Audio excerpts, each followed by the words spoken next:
Ilang linggo na akong naglalakad papuntang university dahil sa fuel crisis. At naramdaman ko na lang isang araw na hindi na pala ito basta inconvenience. Kinakain na niya ang oras na dapat para sa readings, quizzes, case presentations at tulog. Minsan bago ako matulog, tinitingnan ko ang sapatos ko at iniisip ko kung alin ang unang susuko, iyong swelas ba o iyong katawan kong pilit ko pa rin pinapapasok araw-araw. Third year ako sa isang university sa bandang Diliman at taga Batasan Hills kami sa mapa. Hindi naman siya mukhang imposibleng layo. Iba lang talaga kapag ginagawa mo na siya ng paulit-ulit.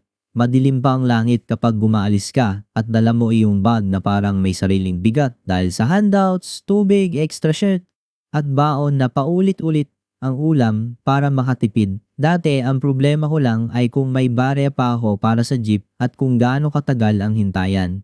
Ngayon, kahit may bumibiyahing kaunti, hindi na rin pwedeng doon mapunta ang pera dahil iyong pamasahe ko sa isang linggo, katumbas na rin iyon ng bigas, itlog at gamot ng lola ko. Kita mo agad ang sitwasyon sa lamesa kapag pinagsama-sama na ang maliliit na bills at barya na parang laging may kulang kahit ilang beses ninyong bilangin. Ang tatay ko may sideline dati sa delivery gamit ang motor, pero nitong mga nakaraang buwan mas madalas na lang iyong nakatayo sa gilid ng bahay kaysa umaandar. Hindi na siya galit kapag nakatingin doon. Mas mabigat nga, iyong tahimik lang siya habang pinupunasan pa rin ang upuan at side mirror kahit alam naming hindi rin naman magagamit kinabukasan. Ang nanay ko naman nag-aayos ng mga uniforme at nagtutupi ng tela para sa maliit na shop sa palengke kaya laging may bakas ng chalk at tusok ng karayom ang mga daliri niya. May kapatid akong nasa high school pa at may lola kaming matalas pa ang isip pero mabagal na ang tuhod. Wala namang isang taong pwedeng sisihin sa bahay namin.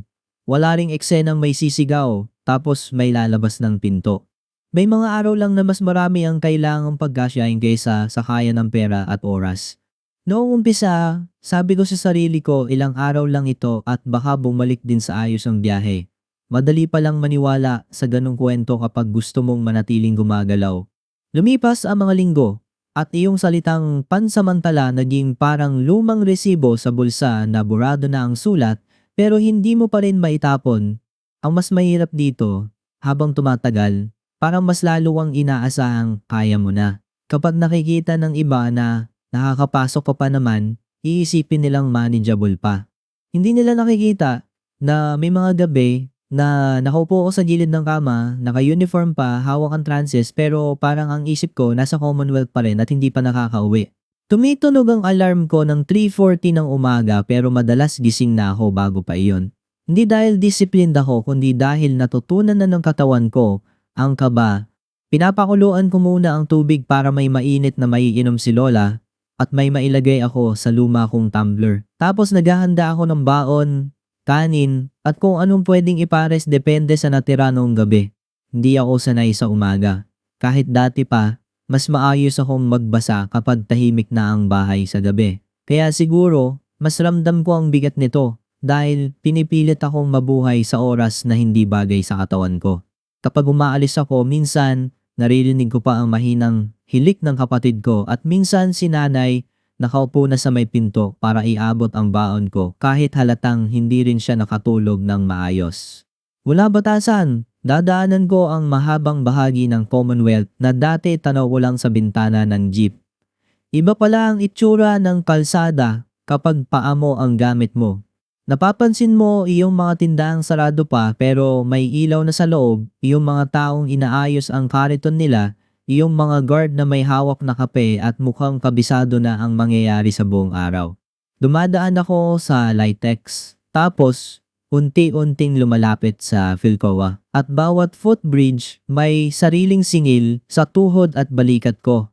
May araw na maayos naman, may araw na mabigat na agad ang katawan kahit hindi pa sumisikat ng buong araw. Natuto na rin akong makinig sa recorded lectures habang naglalakad, hindi para magmukhang productive, kundi dahil wala na akong ibang puwang para mag-review. May luma akong keypad phone na ayaw kong palitan kahit ilang beses na akong pinagtawanan dahil laging parang galing pa sa ibang dekada. Doon ko nilalagay ang voice recordings ko ng notes, lalo na iyong mahahabang terms sa pharma at iyong mga ratio na kailangan paulit-ulit marinig bago dumikit sa isip. Minsan boses ko mismo ang naririnig ko habang naglalakad. At kakaiba iyong pakiramdam na para bang may naunang bersyon ko na mas maayos mag-isip ang nagtuturo sa kasalukuyan kong habol ng habol. Tinitigil ko lang kapag may rumaragasang truck o kapag tatawid ako at kailangan kong bantayan ang ilaw at mga sasakyan. Alam kong hindi iyon magandang kapalit ng totoong pagupo at pagbabasa, pero kapag hindi ko ginawa iyon, wala na talaga akong maaaral. Pagdating ko sa campus, pakiramdam ko kalahati ng araw ko, ubos na kahit magsisimula pa lang ang first class. May mga kaklase akong maayos ang gising, may hawak pang kape, at may oras pang magbasa sa hallway. Ako, minsan sa CR pa lang ako tuluyang nag-aayos dahil ayokong magmukhang galing na sa isang mahabang biyahe sa paglalakad. May ekstra akong panyo at maliit na pulbo sa bag hindi dahil maarte ako kundi dahil ayokong pumasok na mukha ng gumuho bago pa mag-attendance. Sa lecture, sumusulat pa rin ako ng todo, pero may parte ng utak ko na parang mabigat at mabagal. May mga sandaling nakatitig lang ako sa slide habang alam kong mukha akong attentive pero wala talagang pumapasok. Kapag natawag ka sa recitation sa ganong estado, doon lumalabas yung hiya na hindi ko rin may paliwanag ng maayos. May isang prof na nagsabi sa amin, mahinahon pa ang tono na college na raw kami at wala nang mag-a-adjust para sa poor time management. Hindi ko naman gustong gawin siyang masama sa kwento ko at baka tama rin siya sa ibang sitwasyon. Pero noong araw na yun, gusto ko sanang itanong kung aling bahagi pa ng araw ko ang maaari kong sikipan. Iyong tulog bang manipis na nga? Iyong pagkain bang tinitipid? Iyong lakad bang hindi pwedeng paiklain? O iyong review na pilit kong isinisiksik sa pagitan ng ingay ng kalsada at footbridge? Hindi ako nagsalita. Isinulat ko na lang ang sinabi niya sa gilid ng notebook at hanggang ngayon naaalala ko pa rin iyong sulat kong pangit dahil parang naninigas na ang daliri ko noon. Mas mabigat ang pag-uwi dahil tapos na ang classes pero hindi pa tapos ang araw. Kapag may vacant ang iba, nakakapag-review sila o nakakasama sa org work. Ako, iniisip ko agad kung anong oras ako makakarating sa bahay at kung aabutan ba ako ng dilim sa mas mahabang bahagi ng daan. May mga kaklase ako mabait na nagyayaya ng study session after class. At sa dami ng beses na tumanggi ako, nahihiya na rin akong ulitin ang dahilan. Hindi ko naman gustong ilabas palagi ang sitwasyon namin para lang maintindihan kung bakit kailangan kong umuwi agad.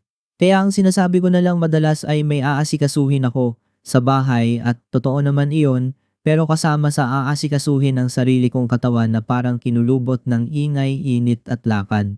Pagdating ko sa bahay, hindi na naman pwedeng humiga na lang. Kailangan pang tumulong sa paghugas, mag-init ng ulam, minsan samahan si Lola sa banyo at minsan tulungan ang kapatid ko sa assignment niyang English dahil mas gusto niya kapag ako ang nagpapaliwanag. Tuwing Sabado, may sideline pa ako sa isang photocopy at printing shop malapit sa City Hall at kahit hindi kalakihan ng bayad, doon nanggagaling ang pera para sa yellow pad, pens, at paminsan-minsang iced coffee kapag may exam at alam kong delikado na akong makatulog sa review. Bago naging ganito kasikip ang lahat, tumutugtog pa ako ng keyboard sa maliit naming parish tuwing Sunday morning mass. Hindi ako mahusay sa paraang mapapansin ng marami, pero marunong akong sumabay at marunong akong makinig. Ngayon, pati musika, parang kailangan ng humingi ng schedule bago makasingit sa linggo ko. Hindi na naman ako lumaki na laging may mahabang dasal. Mas madalas pa nga tahimik lang ako sa likod ng choir area habang inaayos ang tugtog.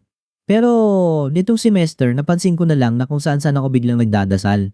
Habang naglalakad sa Commonwealth bago mag-umaga, habang naghihintay sa labas ng classroom, habang naguhugas ng baunan sa gabi, hindi naman magaganda ang salita ko. Madalas diretsahan lang, sana wag akong bumagsak, sana wag lumala ang tuhod ni Lola, sana umabot pa ang sapatos ko hanggang susunod na linggo, sana wag ako antukin sa duty. Hindi yan dramatic para sa akin, para lang iyong paraan para hindi tuluyang tumigas ang loob ko. Mas mabigat din ito dahil hindi ito ang unang beses na muntik akong huminto. Noong pandemic nawala ako sa school ng halos 2 taon dahil naputo lang tuloy-tuloy na income sa bahay at mas kailangan noon ng taong pwedeng bumili, maghatid, magbuhat, at mag-adjust kaysa estudyanteng umiiyak sa harap ng screen dahil naglalag ang signal. Nagtrabaho ako noon sa isang maliit na bakery sa Tandang Sora at hanggang ngayon naaamoy ko pa sa isip ko iyong mainit na monay tuwing 4:00 ng umaga. Hindi ko pinaiya ang trabaho, pero hindi ko rin nakalimutan iyong pakiramdam na naiiwanan ka habang tuloy ang buhay ng batchmates mo. Kaya nang makabalik ako sa school, sinabi ko sa sarili ko na ito na iyong pangalawang pagkakataon ko at ayokong bitawan. Baka kaya rin ganito na lang ang takot ko ngayon dahil parang hindi lang SEM ang pwedeng mawala kundi pati iyong loob kong bumalik pa. May alaala akong laging bumabalik kapag masyado ng mahaba ang lakad. Dati, minsan sa isang taon, pumupunta kami ng Antipolo pagkatapos ng Holy Week. Hindi naman iyon malaking gala. Nagsisimba kami, kakain ng pansit o lugaw depende sa budget tapos maglalakad ng kaunti habang iba ang pakiramdam ng hangin kumpara sa amin. Bilang bata, akala ko normal lang na may ganong araw taon-taon. Ngayon, hindi ko iyon naaalala dahil gusto kong magbakasyon kundi dahil gusto kong maalala na may panahon sa buhay namin na hindi bawat galaw ay may katumbas agad na gastos. May mga araw na pwede palang sumakay ng hindi iniisip kung ilang gamot ang mawawala kapalit noon. Habang tumatagal akong naglalakad, natutunan kong may sariling ugali ang lungsod kapag mabagal ang galaw mo. Kapag nasa jeep ka, parang background lang ang lahat. Kapag naglalakad ka, may mukha ang umaga. Nandoon iyong babae sa bakery na laging mas maaga sa akin magbukas. Iyong guard na minsang nagtanong kung estudyante ba ako dahil mukhang kulang na kulang daw sa tulog ang mga mata ko. At iyong manong na nagbebenta ng saging na tinatawag akong nurse kahit hindi pa naman ako graduate. Hindi ko sila kilala ng lubos pero naging bahagi sila ng route ko sa paraang tahimik lang. Minsan naisip ko na baka may kaunting hiya akong nararamdaman sa kanila dahil ayokong isang araw mawala na lang ako sa rutang iyon at isipin nilang sumuko na iyong batang laging dumadaan bago mag-alas 6. Isang umaga, umulan ng malakas bago pa ako makalagpas ng Philcoa at nabasa pati loob ng medyas ko. Iyong swelas ng kaliwang sapatos ko na ilang beses ko nang dinikitan tuwing weekend ay kumalas din sa wakas. Wala akong choice kundi umupo sa gilid ng saradong tindahan at balutin iyon ng medical tape na nasa bag ko para sa duty. Natawa ako ng kaunti habang ginagawa iyon dahil may mga pagkakataong sobrang tahimik ng malas na parang ayaw ka nang guluhin pa sa salita. Pagdating ko sa campus, maputik ang laylayan ng uniform ko at basa ang notes ko sa isang side. Hindi ako naawa sa sarili ko noong oras na iyon. Nainis lang ako ng todo dahil may exam kami at pakiramdam ko bawat maliit na aberya may katumbas na bawas sa grade ko.